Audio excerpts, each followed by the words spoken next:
Bonsoir à tous. Ça fait plaisir de vous voir joyeux et désirant d'entendre la parole, c'est bien. Ça fait plaisir pour celui qui prêche, vous savez, voir un peuple qui a soif d'entendre les vérités de Dieu, ça donne de l'énergie et ça fait du bien. Je voudrais simplement faire une petite lecture pour nous introduire dans le thème de ce soir. Ça se trouve dans Ésaïe 46. Simplement, nous allons lire le verset 5.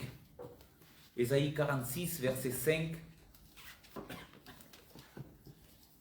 Et c'est Dieu qui parle à son peuple et il dit: à qui me comparerez-vous pour me faire mon égal?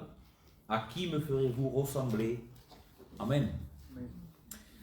Notre Père, c'est devant ta sainte majesté, devant ta grandeur infinie, Seigneur, que nous nous approchons ce soir et oh combien nous sommes heureux d'être là, Seigneur. Amen, amen.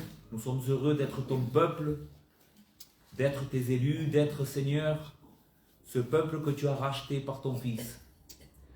Aide-nous ce soir, Seigneur, à contempler quelque chose de ta gloire au travers de ta parole, Seigneur, afin que nous soyons fortifiés, Seigneur, que nos cœurs prennent de l'assurance en toi et qu'ainsi toi aussi tu sois glorifié au travers de ton peuple. Merci pour tout. Au nom de Jésus. Amen. Amen. Mes frères, après avoir étudié la glorieuse doctrine de la Trinité de Dieu, nous allons maintenant, donc à partir de ce soir, nous plonger dans les attributs de Dieu. Nous avons vu quelque chose de la nature, qui est aussi quelque chose de ses attributs, la Trinité de Dieu. Mais à partir de ce soir, nous allons voir chaque vendredi un attribut en particulier. Et qu'est-ce qu'est un attribut de Dieu? Qu'est-ce que c'est? Qu'est-ce que cela nous enseigne au sujet de Dieu? Permettez-moi de vous donner une définition de ce que nous pensons quand nous parlons des attributs de Dieu. Donc, quand les théologiens, les hommes qui ont étudié la Bible et qui sont beaucoup plus intelligents que nous, on parle des attributs de Dieu, ils ont donné diverses variétés de mots pour définir qui est Dieu. Alors, un des termes est attribut. L'autre terme, on pourrait parler des perfections de Dieu, des vertus de Dieu, des propriétés ou des excellences de Dieu. D'accord? Ce sont des termes que les théologiens vont utiliser pour parler du caractère de Dieu.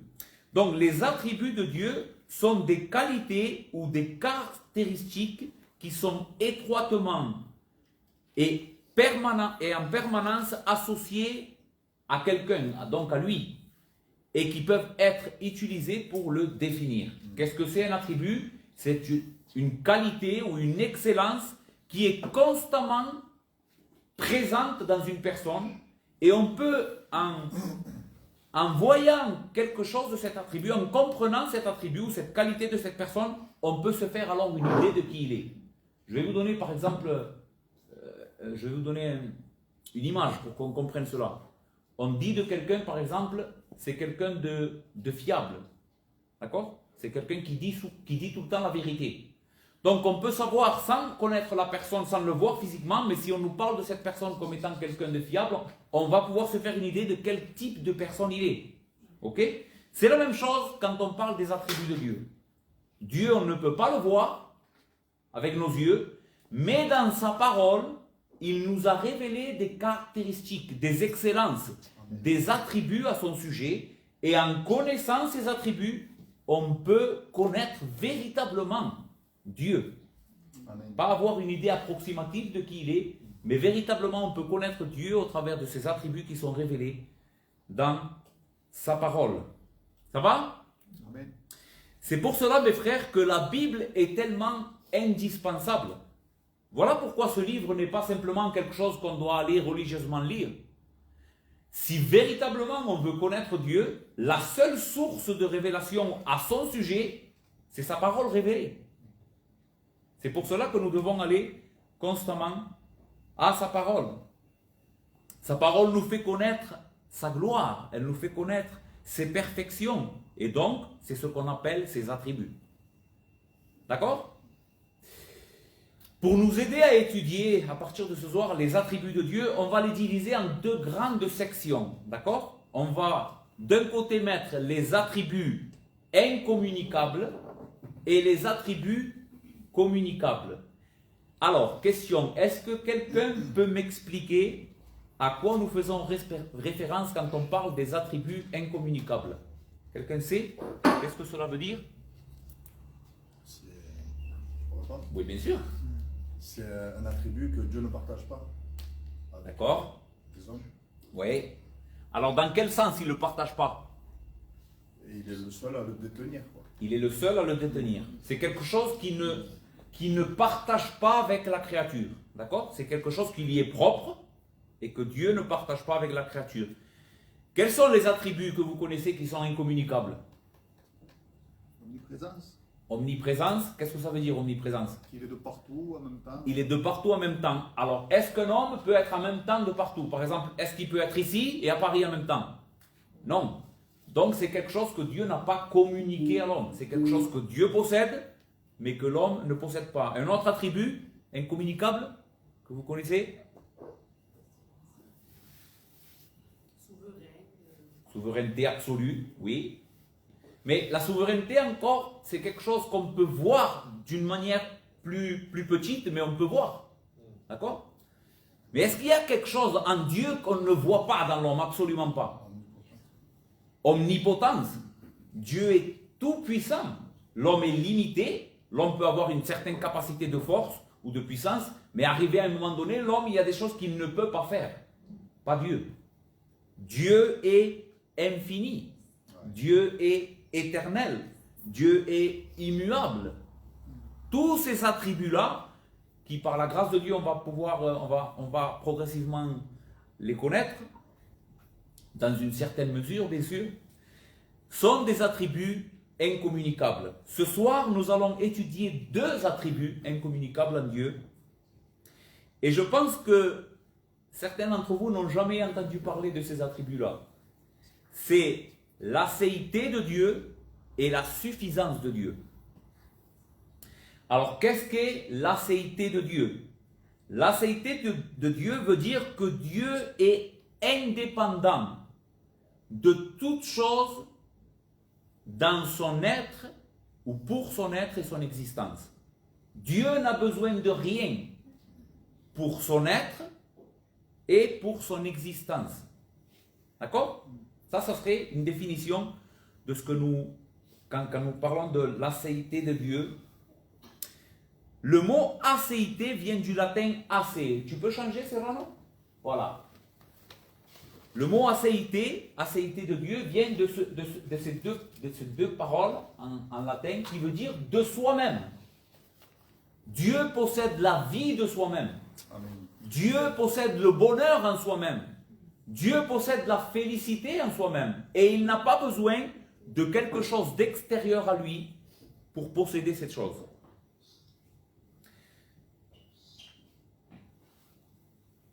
Donc Dieu est absolument indépendant de tout ce qui est extérieur à lui et il est auto-existant. Un des réformateurs du XVIe siècle dira à ce sujet, et c'est une phrase très connue quand on parle de cet attribut de Dieu, « Rien n'est plus caractéristique en Dieu que son éternité et son auto-existence. » Quand on parle de Dieu, il n'y a rien qui le définit le mieux, qui le place dans une catégorie à part, plus que toute autre chose, que de parler de son éternité et justement de l'acéité de Dieu, que Dieu est auto-existant, autosuffisant. Il n'y a rien de semblable qui puisse être connu que cette chose qui est uniquement, ou cet attribut qui est uniquement en Dieu. Donc le Dieu trinitaire ne dérive rien. Et vous savez pourquoi je parle du Dieu trinitaire ici? Parce que, souvenez-vous pourquoi on a étudié la Trinité avant de nous plonger dans les attributs de Dieu. Pourquoi? Parce que j'ai voulu qu'on pense, quand on pense à chaque attribut qu'on va voir, qu'on les applique aux trois personnes. Amen. Ça veut dire le Père, le Fils et le Saint-Esprit possèdent cet attribut-là, sont indépendants, existants par eux-mêmes. D'accord? Donc le Dieu trinitaire ne dérive rien pour sa vie d'une source extérieure à lui-même sinon qu'il est lui-même la source de tout être et de toute vie hors de lui-même. D'accord? Il ne dérive sa vie de rien, ou son existence de rien. Par contre, comme nous allons le voir ce soir avec l'attribut de la suffisance de Dieu, tout ce qui est créé ou tout ce qui existe dérive son existence, sa vie et son soutien de lui. Parce qu'il est un Dieu débordant de vie, débordant de ressources, débordant de bonheur, débordant de gloire, de félicité, de sainteté. Et tout ce qui nous vient à nous est en réalité quelque chose qui vient de Dieu, qui se trouve premièrement en Dieu. Premier texte pour ce soir, Genèse 1, verset 1. Au commencement, Dieu. C'est la moitié du verset ici. Au commencement, Dieu. Chapitre 1, verset 1. Ceci, ce sont les premières paroles des Écritures. Voici comment la Bible ouvre son discours sur Dieu et sur la vie. D'accord? Et mes frères, je voudrais vous faire remarquer qu'à partir de ce texte, la Bible n'essaye pas de prouver l'existence de Dieu. La Bible n'est pas un livre qui essaye de convaincre les hommes que Dieu existe. La Bible affirme l'existence de Dieu. La Bible impose l'existence de Dieu. Pour la Bible, l'existence de Dieu est un fait. C'est quelque chose, c'est une réalité. Elle n'essaye nullement de prouver aux hommes que Dieu existe. Donc, dans les Écritures, Dieu est quelque chose qui s'impose. Les Écritures témoignent de l'existence de Dieu comme quelque chose de normal, qui n'est pas un sujet de débat. Vous ne trouverez pas un texte dans les Écritures où la Bible essaye de débattre sur l'existence de Dieu. Plutôt, la Bible dit que celui qui ne croit pas que Dieu existe est quelqu'un d'ignorant. Et quelqu'un qui ne voit pas. D'accord? Maintenant, vous êtes-vous déjà demandé qu'est-ce qui existait avant de Genèse 1.1? Qu'est-ce qui existait avant que la Bible nous dise au commencement? Peu importe quand nous pensons à ce commencement, c'est là que commence. D'accord? Mais est-ce que tu t'es déjà demandé qu'est-ce qui est arrivé avant ça? Eh bien, la réponse, avant Genèse 1.1, c'est Dieu. Dieu existe de toute éternité avant que l'univers vienne à exister. Le Dieu qui au commencement créa toutes les choses par sa parole existait déjà avant ce commencement depuis toute une éternité. Les frères, cette pensée nous dépasse beaucoup. Avant que les anges ne soient créés, que les séraphins ne commencent à glorifier et exalter la sainteté de Dieu, avant que le soleil ne fût formé, que les étoiles ne soient placées dans le firmament, avant que les animaux et toutes les espèces variées que Dieu a créées commencent à peupler la terre, avant que la mer ne soit remplie de grands et de minuscules êtres vivants, avant que l'homme ne commence à marcher sur la terre, Dieu existait déjà. Depuis toute éternité, dans un bonheur parfait, n'ayant besoin de rien pour être le Dieu qu'il est. Ce Dieu existait en trois personnes distinctes qui existaient dans la gloire et la félicité, et Dieu n'a pas créé parce qu'il avait un certain besoin. Dieu n'a pas créé parce qu'il avait besoin de nous, les frères. C'est ce que ce soir nous allons apprendre.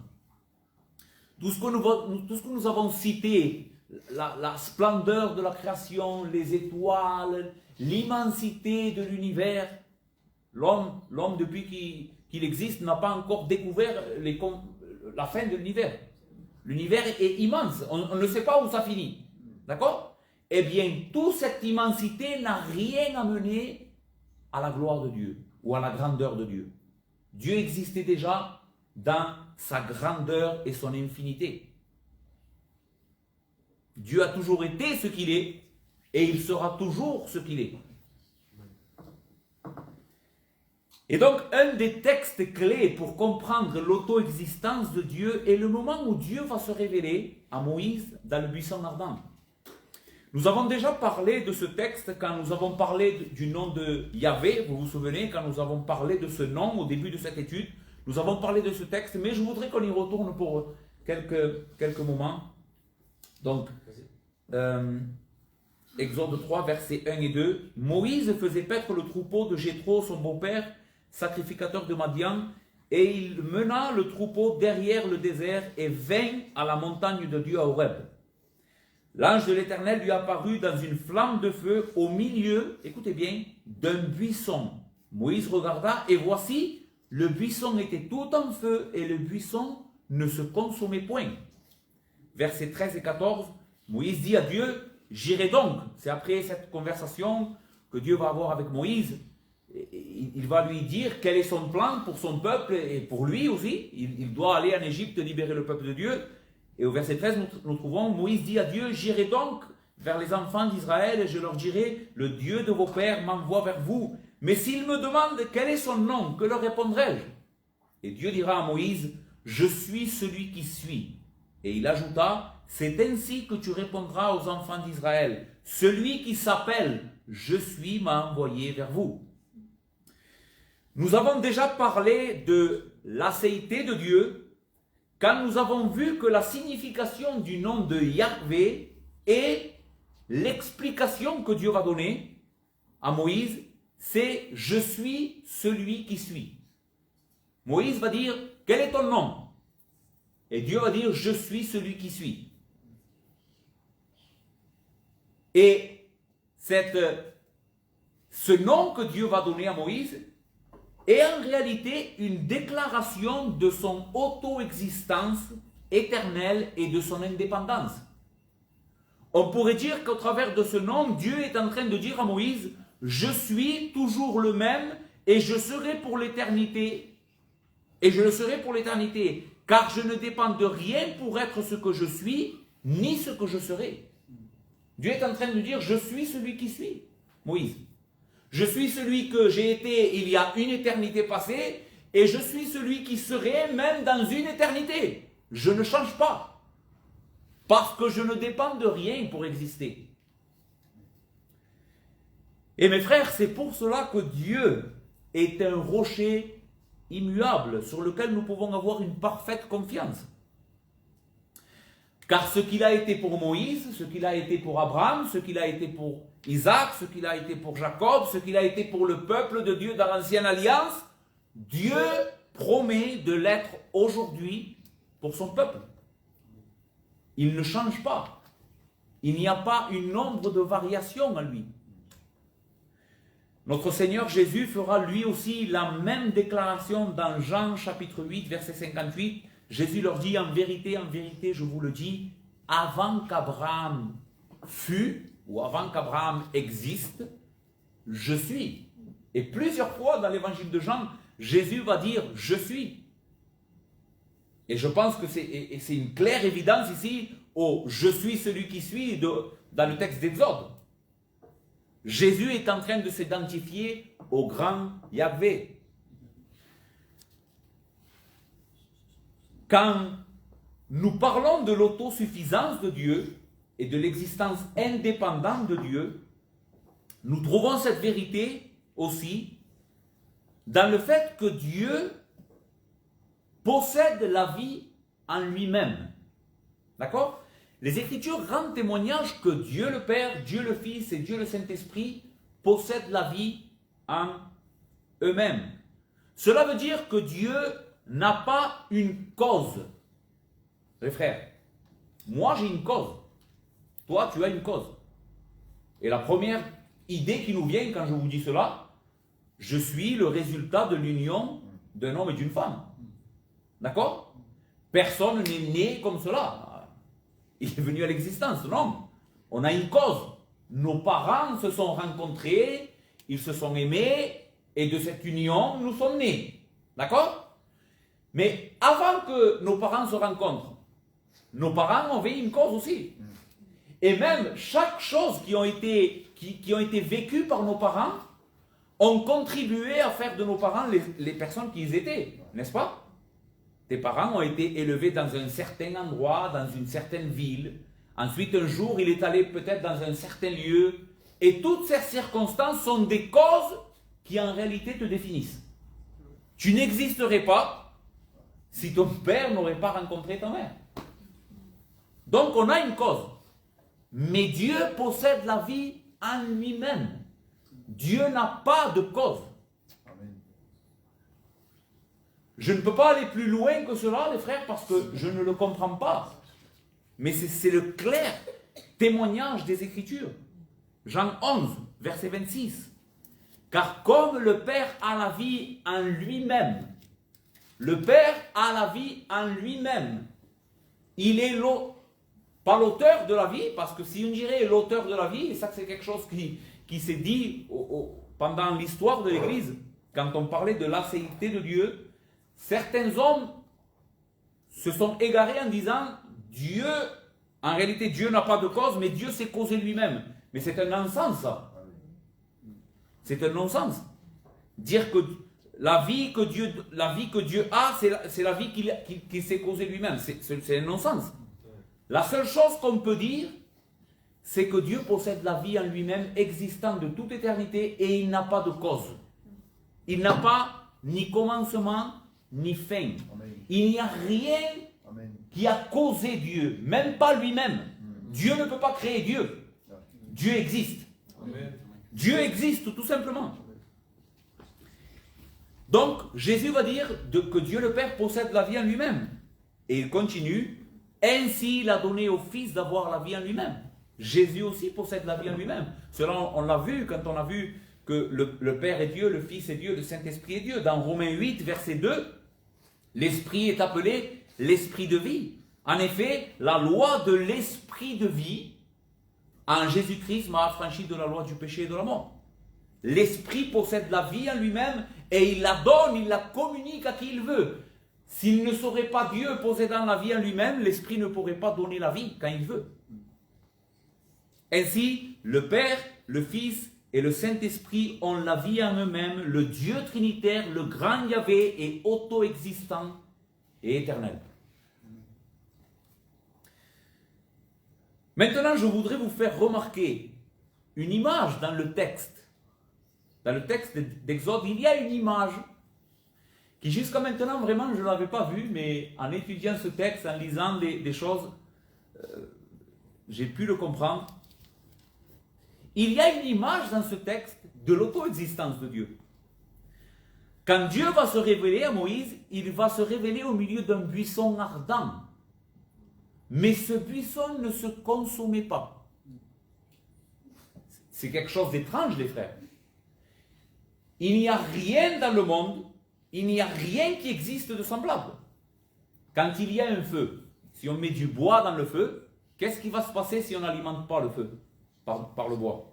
Il finit par s'éteindre. Pourquoi? Parce que le feu va consommer le bois. D'accord? Le feu a besoin d'un combustible. Mais ce buisson-là, qui est une théophanie, une manifestation visible de Dieu, ce buisson-là est un buisson ardent et cependant le buisson demeure le même, constamment. Et cela est une image de la suffisance de Dieu. Dieu n'a pas besoin d'un combustible pour exister. Dieu n'a pas besoin de combustible pour exister. Il existe de lui-même. Je suis celui qui suis. Et je n'ai besoin de rien pour être ardent, pour être ce Dieu grand et merveilleux que nous avons.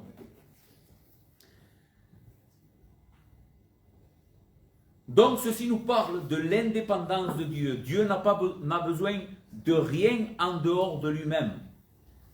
Et les frères, il y a une application très importante pour nous ce soir. Dieu n'a pas besoin de nous.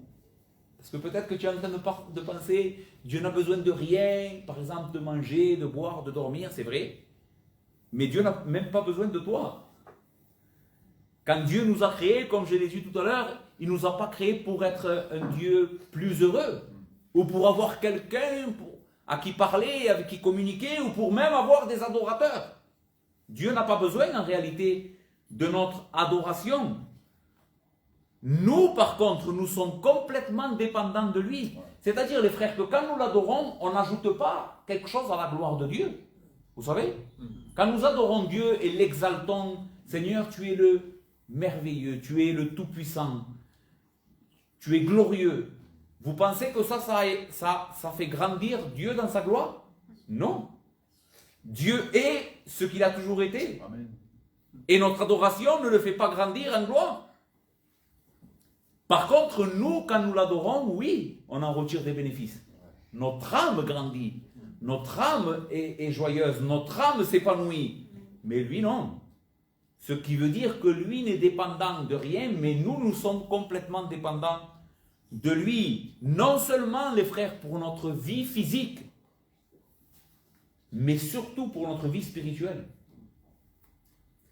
Notre vie spirituelle est complètement, absolument, de manière parfaite, soutenue par la puissance de Dieu. Si Dieu se détournerait une seule seconde de nous, notre vie spirituelle deviendrait morte. Immédiatement. C'est pour ça que c'est une folie croire que le salut, c'est par les œuvres. C'est une folie de croire que le salut, c'est quelque chose qu'on peut avoir indépendamment de Dieu. Dieu me sauve par grâce, mais ensuite c'est moi qui fais, de manière indépendante, je vais arriver au ciel. Il y a un serviteur de Dieu qui dit, les personnes qui croient comme ça vont au ciel avec un camion écrit par mes œuvres. Mais c'est faux ça. Non, ce que nous sommes en train de voir ce soir, c'est que Dieu est celui qui soutient notre vie spirituelle.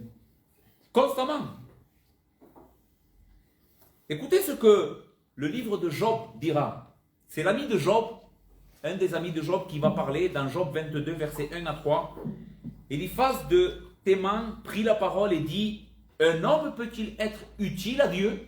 Point d'interrogation. Alors ici, ce n'est pas une question. C'est une question rhétorique. Elle ne demande pas de réponse. La réponse est non. Non, le sage n'est utile qu'à lui-même. Celui qui est sage, il est utile pour lui-même.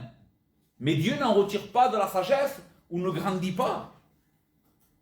Si tu es juste, est-ce là l'avantage du Tout-Puissant? Si tu es intègre dans tes voies, qui gagne-t-il?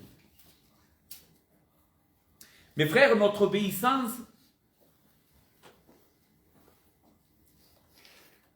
ne rend pas Dieu, comme nous l'avons dit, plus heureux, plus glorieux, ou n'ajoute rien à la gloire de Dieu parce que nous sommes des hommes droits. On n'ajoute rien à la gloire de Dieu parce que nous sommes des hommes droits ou une femme qui marche dans l'intégrité. Maintenant, cela ne veut pas dire, et je tiens à souligner cela, cela ne veut pas dire que Dieu n'est pas intéressé à que nous soyons des hommes justes et qui marchent dans la vérité, car nous avons été créés à son image. D'accord? Dieu nous a créés à son image. Et lorsque nous péchons, Dieu n'est absolument pas passif ou indifférent. Mais la Bible dit qu'il s'irrite constamment, tous les jours, contre le méchant. Mais ce que ce texte est en train de nous enseigner dans Job, c'est que dans sa nature propre, dans ce que Dieu est de manière propre à lui-même, notre justice et sainteté ne le fait pas grandir et ne lui rapporte rien. D'accord? Et ça c'est important les frères. Pourquoi? Parce que ça va nous libérer d'une charge. On va le voir plus bas, ça va nous libérer d'une charge. On ne doit pas se gagner les faveurs de Dieu. Non, Dieu est bon. Dieu est généreux. Dieu est rempli de grâce. Et ce qu'il nous le donne parce qu'il nous aime. Non pas parce que nous cherchons à lui obéir et marchons sans tordre sa loi, même s'il nous faut marcher sans tordre sa loi. D'accord? Donc nous étant des simples créatures, nous avons constamment besoin de lui.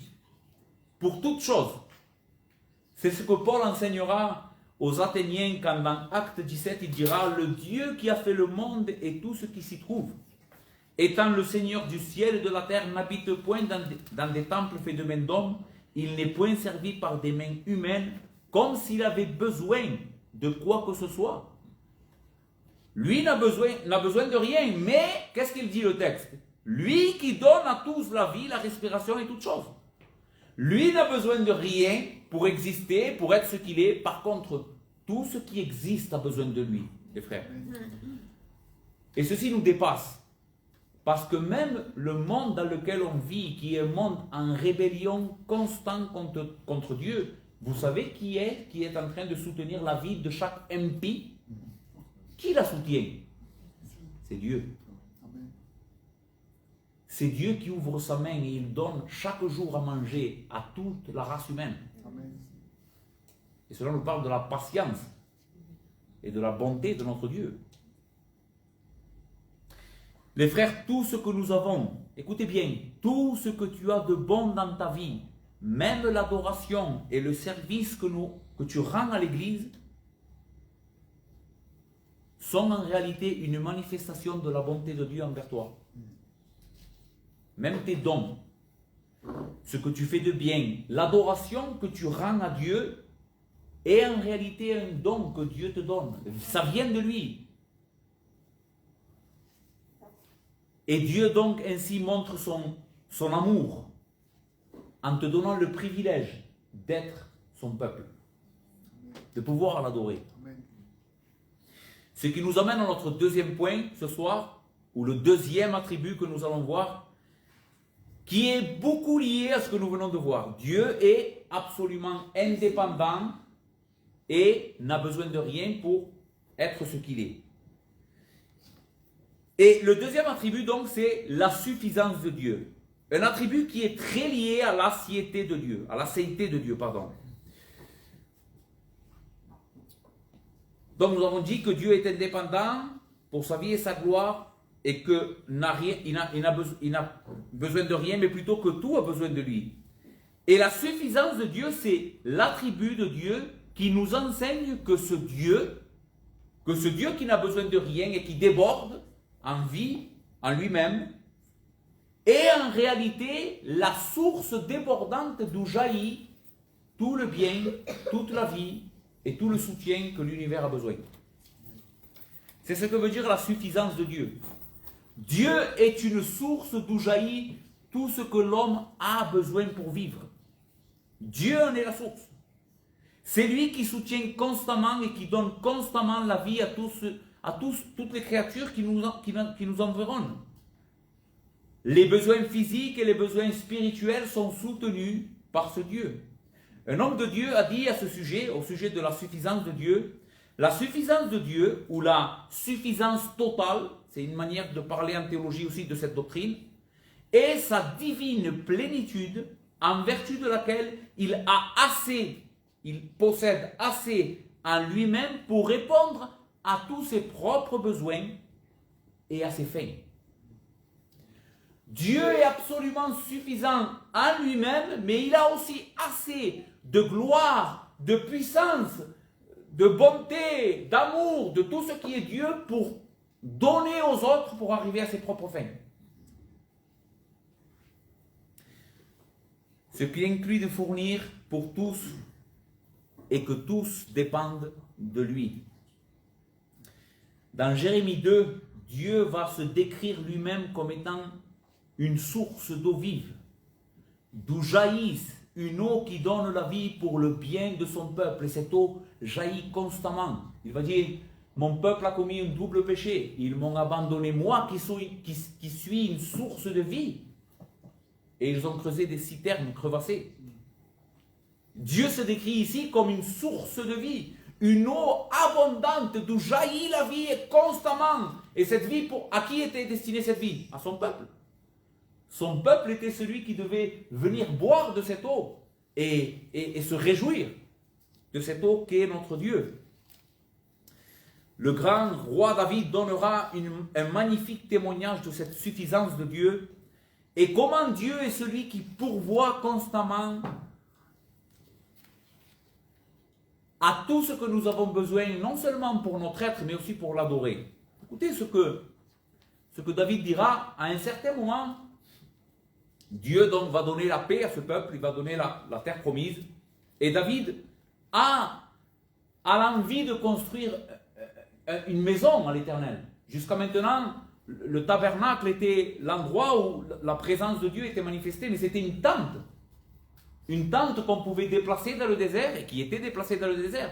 Et David va dire, moi j'habite dans un palais et Dieu habite dans une tente. C'est pas normal. Je veux construire une maison à notre Dieu.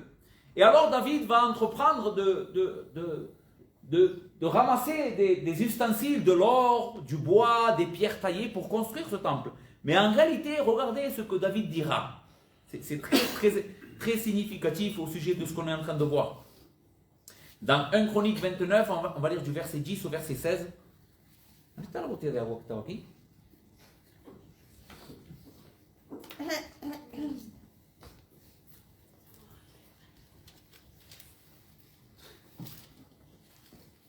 Ça va les frères? Oui? Ok. 1 Chronique donc, 29, versets 10 à 16. David bénit l'Éternel en présence de toute l'assemblée et il dit, béni sois-tu d'éternité en éternité. Éternel Dieu, notre Père Israël, à toi, Éternel, la grandeur, la force et la magnificence, l'éternité et la gloire, car tout ce qui est au ciel et sur la terre t'appartient à toi. Éternel, le règne, car tu t'élèves souverainement au-dessus de tout. C'est de toi que viennent la richesse et la gloire. C'est toi qui domines sur tout. C'est dans ta main que sont la force et la puissance. Et c'est ta main qui a le pouvoir d'agrandir et d'affermir toutes choses. Maintenant, ô notre Dieu, nous te louons et nous célébrons ton nom glorieux, car qui suis-je et qui est mon peuple pour que nous puissions te faire volontairement ces offrandes? Le peuple vient de ramener de l'or, des choses pour construire le temple. Mais David demande, qui suis-je, moi, et ce peuple, pour que tu nous donnes le privilège de te construire une maison? Tout vient de toi, et nous recevons de ta main ce que nous t'offrons. Nous sommes devant toi des étrangers et des habitants comme tous nos pères. Nos jours sur la terre sont comme l'ombre et il n'y a point d'espérance. Éternel notre Dieu, c'est de ta main que viennent toutes ces richesses que nous avons préparées pour te bâtir une maison à toi, à ton saint nom, et c'est à toi que tout appartient. Ce texte est extraordinaire parce qu'il est en train de nous enseigner que David était en train de construire une maison à l'Éternel avec beaucoup de richesses.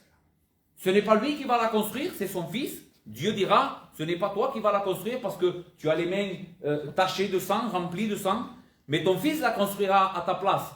Mais quand nous lisons la Bible, David, le texte nous dit, les Écritures nous disent que David avait amassé un trésor incommensurable pour construire la maison. Quelque chose extraordinaire, la quantité d'or, d'argent, d'airain, c'était quelque chose faramineux. Mais qui lui avait donné toutes ces choses? C'était Dieu. Donc l'offrande que le peuple offrait à Dieu, David est en train de dire en réalité, c'est toi qui nous l'as donné. Mais tu nous la donnes pour qu'on te l'offre. Et c'est pareil pour toutes choses, les frères. C'est pareil pour toutes choses. Matthieu Henry, un commentateur des Écritures, en commentant ce texte, dira « Il est, en parlant de Dieu, la source et le centre de tout ce qui est lumineux et béni. Sienne est la grandeur. Sa grandeur est immense et incompréhensible, et tous les autres sont petits en comparaison de ce qu'il est. Ils ne sont rien par rapport à lui. Le pouvoir est le sien, ou est à lui. Et il est tout puissant et irrésistible. Le pouvoir est à lui et il lui appartient. Et tout le pouvoir de toutes les créatures se dérive de lui et dépendent de lui. La dernière phrase est importante. Tout le pouvoir de toutes les créatures se dérive de lui et dépendent de lui. Tout ce qui a vie, tout ce qui a force, tout ce qui a de la puissance, en réalité, se dérivent de lui. Je voudrais que vous imaginiez cela comme des ruisseaux. Comme si Dieu serait une source, d'accord? Une grande source de vie et de puissance. Et que tout ce qui a vie dans l'univers, les frères, tout ce qui a vie dans l'univers, quelque chose innombrable, en réalité est connecté à lui. Amen. Et c'est de lui que cette vie jaillit et elle est soutenue. Mes frères, quelle immense différence!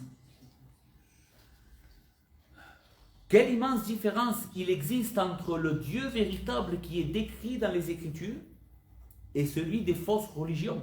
Pourquoi c'est tellement important de comprendre cela, les frères? Est-ce qu'on parle ici pour se remplir la tête? Non. Mais comprendre que Dieu est ce Dieu grand Alléluia. fait toute la différence avec tous les dieux qui existent dans le monde. Pourquoi? Parce que les autres religions croient qu'ils peuvent donner quelque chose à Dieu pour que celui-ci lui réponde en les bénissant ou en les récompensant. En réalité, tous les dieux qui existent dans le monde, à part le Dieu des Écritures, le grand Dieu véritable, sont des dieux dépendants de la créature. Ils dépendent de la créature. Ils ont créé pour que cette créature les serve, en réalité. Mais là, nous sommes en train de voir que Dieu est complètement indépendant. Amen. Et parce qu'il est complètement indépendant, il est celui qui peut soutenir. Mais Dieu est le véritable. Le véritable Dieu n'est pas un Dieu qui a besoin de notre service pour être glorieux et se sentir aimé, car lui est béni déjà en lui-même, à l'extrême. Ce Dieu glorieux nous bénit en lui-même de toute éternité, parce qu'il est débordant d'amour. Voilà pourquoi Dieu bénit son peuple. Et voilà pourquoi ça fait la grande différence, les frères. Si Dieu est le Dieu que nous venons de décrire, alors ce Dieu, quand il bénit parce qu'il est débordant. Parce que c'est un débordement de qui il est, et il est tellement riche en lui-même que sa richesse peut enrichir les autres. C'est ce que nous enseignent les Écritures. Considérez Christ, qui par amour pour nous s'est fait pauvre, pour nous enrichir, nous. Voilà l'évangile, les frères. Ça, c'est l'évangile en plein. Dieu ne répond pas en conséquence de ce que nous lui donnons. Dieu, parce qu'il est immensément riche et débordant, donne. Il donne constamment.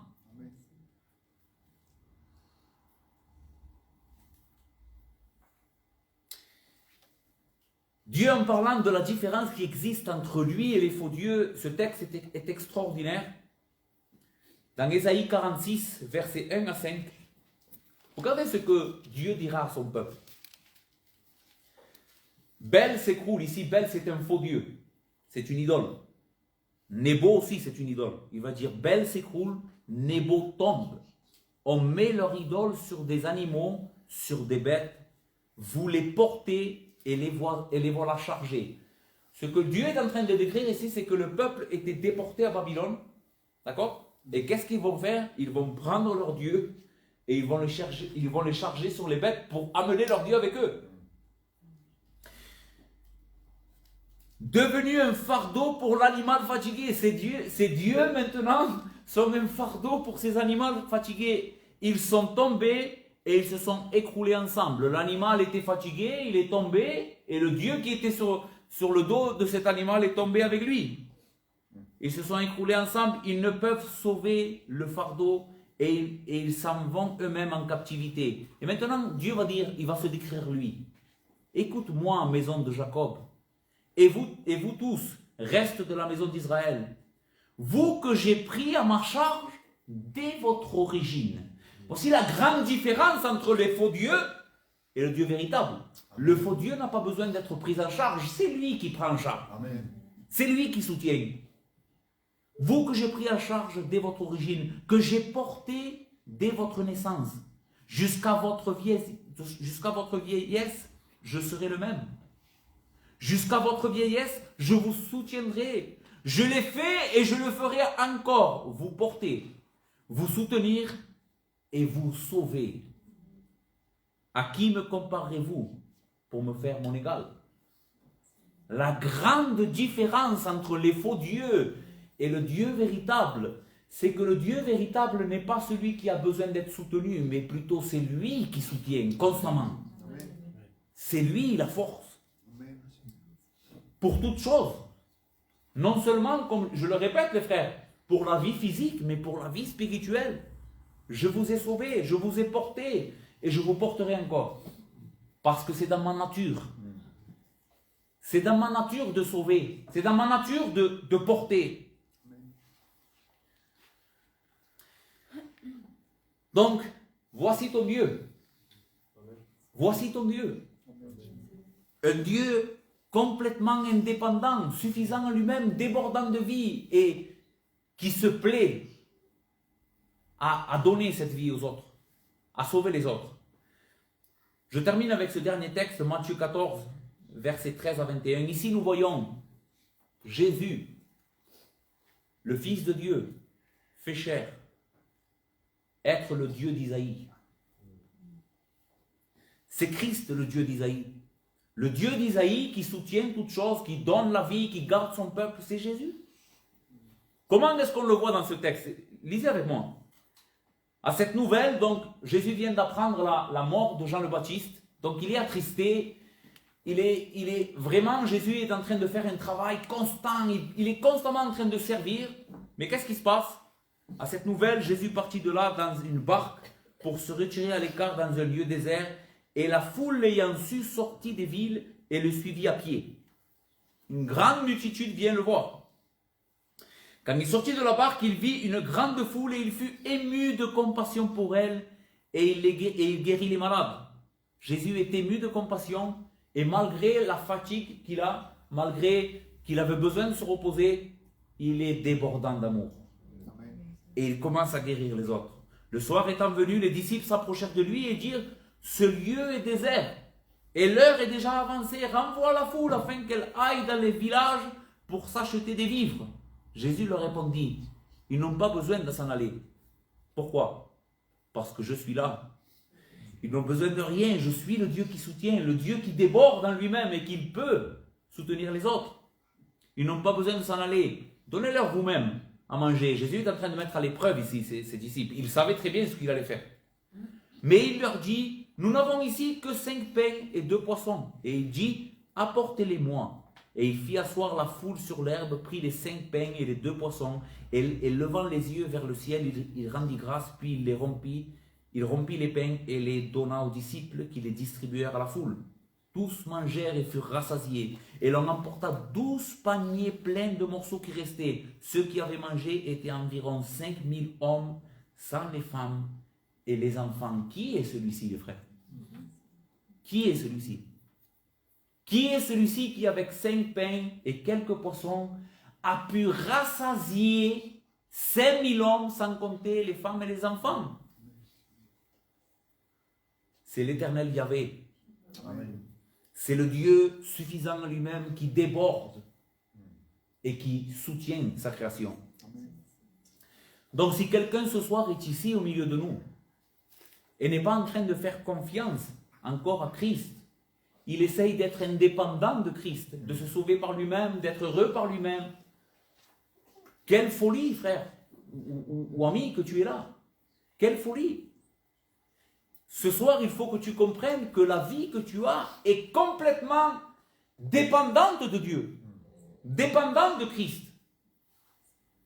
Et si ce soir tu viens à lui dans la repentance et la foi en disant: Seigneur, j'ai compris pour la première fois de ma vie que je ne peux pas vivre sans toi. En réalité, depuis que j'existe, c'est toi qui es en train de me soutenir. Et moi, j'ai vécu comme si je n'aurais pas besoin de toi. Je t'ai tourné le dos. Et j'ai péché contre toi gravement. Mais ce soir, je me repens de ce péché. Je me repens de ma manière de vivre, de ce désordre qu'il y a dans ma vie. Et je viens à toi dans la repentance et la foi, te demandant, Seigneur, qu'à partir d'aujourd'hui, tu sois celui qui pourvoit à mes besoins, non seulement physiques, mais aussi spirituels. J'ai besoin d'être, Seigneur, rassasié du pain de vie, du véritable pain de vie, qui est Christ lui-même. Donc viens à Jésus ce soir, vraiment. Et ne te pose pas de questions, est-ce qu'il va me recevoir? Est-ce qu'il peut me sauver? Qu'est-ce que nous avons vu ce soir? Il est celui qui déborde de toute éternité, il déborde. Il suffit à lui-même pour sa propre vie, mais non seulement cela, il suffit aux autres aussi. Amen. Amen. Il peut te sauver parfaitement. N'hésite pas, viens à Christ. Viens à lui s'il te plaît. Et crois en lui, et tu auras cette vie qui seulement Dieu peut donner. Amen. Amen.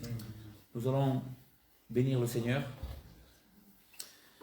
Juan, ora al Seigneur tú. Seigneur notre Dieu, quel privilège tu nous fais, Seigneur, de pouvoir te connaître, de t'être révélé à nous, nous qui sommes de pauvres pécheurs, Seigneur. Nous voulons te rendre grâce ce soir. Nous voulons te glorifier, Seigneur.